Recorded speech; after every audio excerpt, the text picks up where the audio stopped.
प्रदेश में उद्योग मंत्री कोरबा से हैं और किस तरह से यहाँ पे लोगों को स्थानीय लोगों को न देखकर बाहरी लोगों को थोड़ा सा ज़्यादा दिया जा रहा है, इस पर आप क्या दुर्भाग्यपूर्ण है। और अपने ही क्षेत्र को सामान्य रूप से लोग थोड़ा ज़्यादा ध्यान देते हैं। हालांकि ध्यान एक बार आप मंत्री हैं तो सबको बराबर देना चाहिए, फिर भी कहीं ना कहीं घर की तरफ ध्यान होता है। अगर वो नहीं दे पा रहे हैं तो दुर्भाग्यपूर्ण।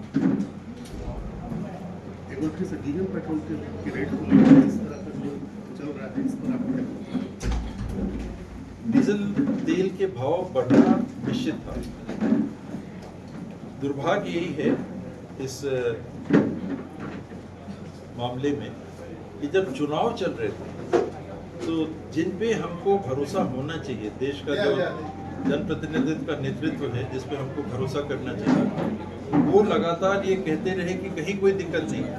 ये कांग्रेस वाले माहौल बना रहे हैं और कांग्रेस वाले कह रहे हैं कि डीजल पेट्रोल की किल्लत है और दाम बढ़ेंगे इत्यादि इत्यादि, महंगाई होगी। ये सब बेबुनियाद बातें, झूठी बातें। और चुनाव जैसे ही खत्म हुए तीसरे दिन 3 रुपये और 5 रुपये डीजल पेट्रोल के भाव बढ़ गया। और अब पहले 90 पैसा, फिर कुछ पैसा, और अब जो उसकी पुरानी प्रक्रिया थी कि एक साथ मत बढ़ाओ, थोड़ा बढ़ाने दो, तो लोगों को महसूस नहीं होगा। एक और छलावा मैं इसको मानता हूँ कि लोगों को महसूस नहीं होगा कि रेट बढ़ते जा रहे हैं। एकदम से 10 रुपया बढ़ेगा तो थोड़ा झटका लगता है, लेकिन 10 दिन में 1-1 रुपया बढ़ेगा तो थोड़ा कम पता चलता है। लेकिन आप कर वही रहे हैं।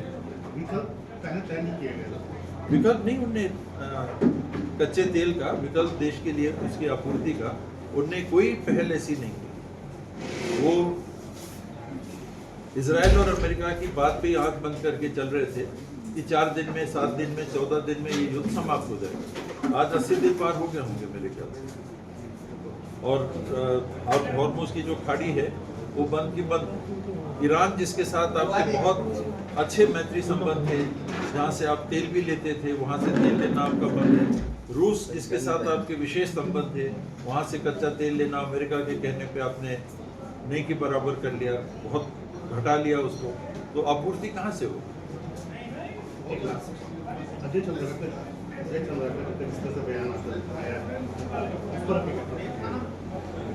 वो हंसी मजाक ज़्यादा करते हैं, गंभीरता उनके बयान में कम रहती है। शायद मेरे को कांग्रेस छोड़ने की जो उसकी बात है उस पर आप सवाल कर रहे हैं। तो हम लोग के अच्छे संबंध रहे हैं पक्ष में रहते हुए भी, विधानसभा में भी। उनकी कमेंट को मैं उसी मुद्रा में मानता हूँ। सर, कल आदिवासी महासंघ का एक बैठक दिल्ली में हुआ जिसमें निर्णय लिया गया है कि जो आदिवासी ईसाई धर्म का अपनाया लिया है उसे डीलिस्टिंग किया जाएगा। आप इसको कितना उचित मानते हैं?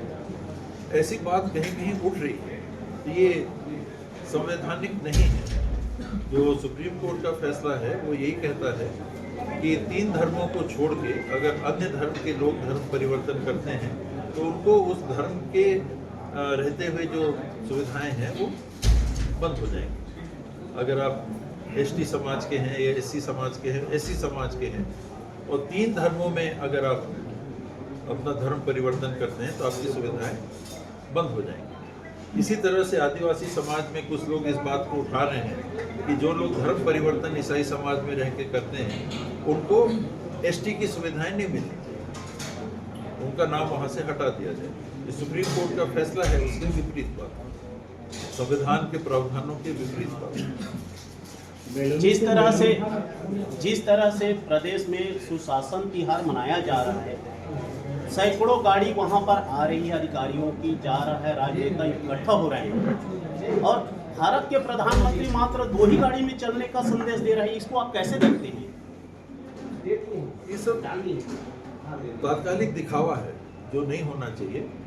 अगर आपको 2 गाड़ियों में आपका काम चलता है तो प्रधानमंत्री को 2 ही गाड़ी में चलना चाहिए, चाहे तेल का संकट हो चाहे नहीं, क्योंकि अन्यथा आप फिर भी दुरुपयोग कर रहे हो देश के संसाधन का, आप दुरुपयोग कर रहे हैं। वो खर्चा आप रोड बनाने में लगा देते।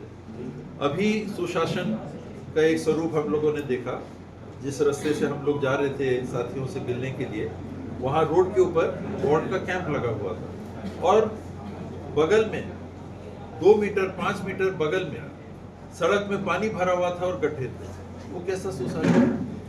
जहां आपका कैंप लगा हुआ है, नाक के नीचे कम से कम कैंप लगाने के पहले ही उसको डामर कर देते। क्या सुशासन है ये? कि आप जहां पर बैठे हो और वहीं पर आप देखिए कि गड्ढे गड्ढे गड्ढे गड्ढे गड्ढे। सर, राजनीतिक मतांतर अपनी जगह है, क्या देश के प्रधानमंत्री को गद्दार कहना आप कितना उचित मानते हैं? उतना ही उचित जितना नेता विपक्ष को गद्दार कहा जाता है। आप अपनी भाषा शैली को अगर गिराओगे, एक बार आपने कुछ कह दिया फिर दूसरे को नहीं कह सकते कि हमको क्यों कह रहे हो। आपको भी स्तर स्वच्छ रखना होगा या उच्च रखना होगा। आप नहीं रखोगे और कहोगे कोई दूसरा नहीं कहता। ये तो हमारे देश में ऐसी परंपरा बनी रही, वरना अमेरिका में देखिए वो कैसी गाली देते हैं एक दूसरे को। मैं आश्चर्य करता हूँ, क्योंकि बड़ा हुआ हूँ हिंदुस्तान में। यहाँ हम लोग आदर पूर्वक अपने नेताओं को बात करते हैं, चाहे वो जो भी रहे। कांग्रेस के छोड़े भी तो प्रधानमंत्री हुए हैं, कांग्रेस के छोड़े हुए भी तो मुख्यमंत्री हुए हैं। हम लोगों ने ऐसा कभी सोचा भी नहीं कि ऐसी भाषा का उपयोग करें। लेकिन सार्वजनिक मंचों से पार्लियामेंट के बाहर ऐसे शब्दों का उपयोग और दुरुपयोग होता रहा है जिसने उस स्तर को गिराया। जब आपने कहा तो ठीक, अब कोई दूसरा कह रहा है तो आप चुप रही है वो बात। ठीक है।